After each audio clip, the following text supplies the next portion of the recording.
For today's vlogs, magluluto tayo ng napakamasustansyang saluyot. Ito yung mga ingredients na chicken oil, sardinas, garlic, onion, calamansi.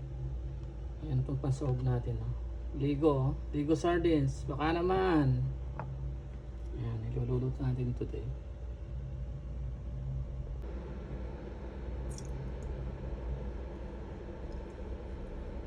Chicken oil,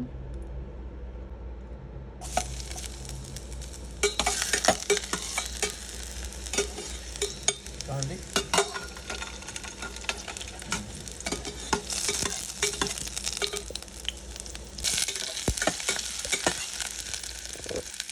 siyempre sibuyas,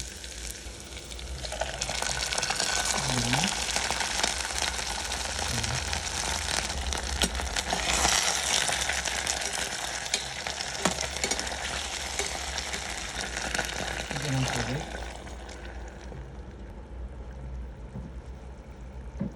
Yan. Pag kumukulo na, lagay na natin ang ating saluyot. Yan.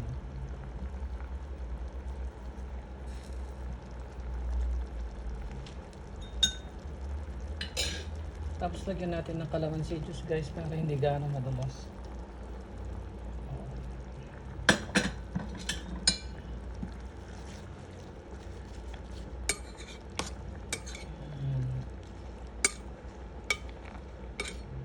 Sarap nito.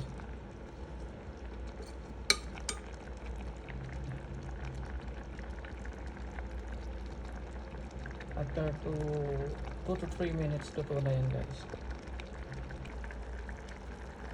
Yan na, kumukulo na guys, luto na to. Wow, napakasarap. Ito na yung ating napakasarap na saluyot with sardines. Thank you for watching, bye bye.